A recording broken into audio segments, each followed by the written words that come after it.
it's a beautiful day. My beginning will be as bright as the sun. Come, won't you come along? And it feels so bright, it's like luck is raining on me. Hello! Welcome to another episode of my gardening journey here in the countryside of Australia. This time, it's my potato plants. Look at them, so healthy. And the leaves are big. And it's windy here. The weather is still cold. But the thing is, since the leaves are too healthy, and the stem are not that big enough to carry these leaves, sometimes when the wind blows or sometimes when we have heavy rains, it drops. So I was thinking maybe it's time to prune these potatoes. By the way, this is Merlinda Casabao, your happy gardener, living in the countryside of Australia.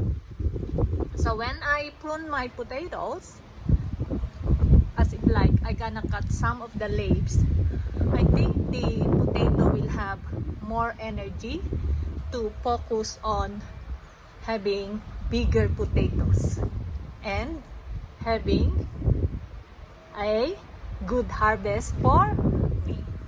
So let's prune the potatoes. Let's do it.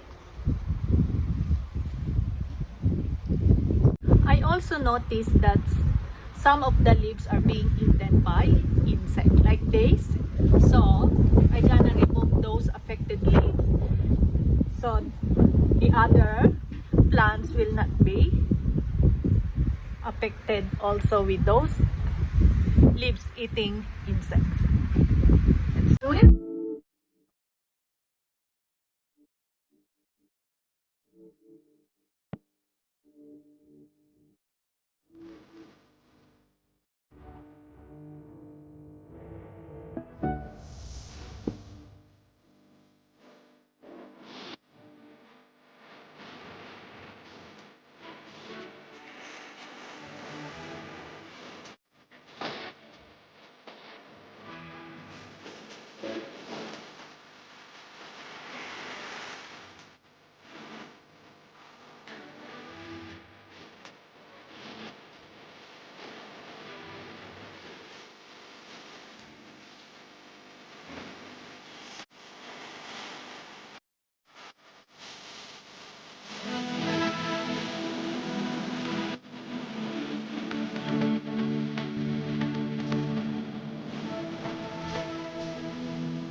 planting some leaves.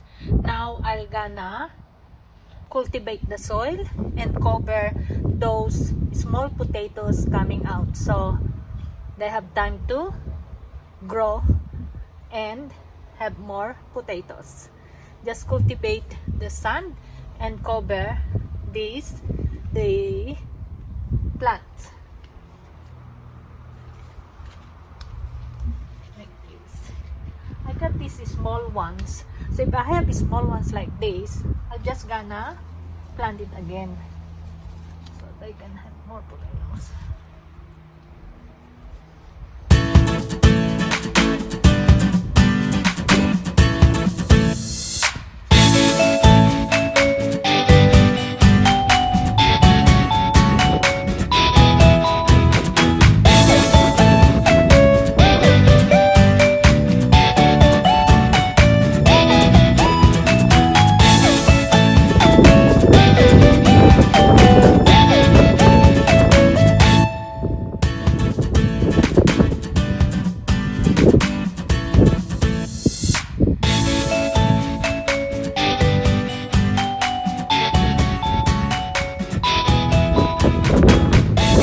Now this how my potatoes looks like. I just remove some big leaves so that it will stand strong wind, and at least the plant will be focused on growing big potatoes.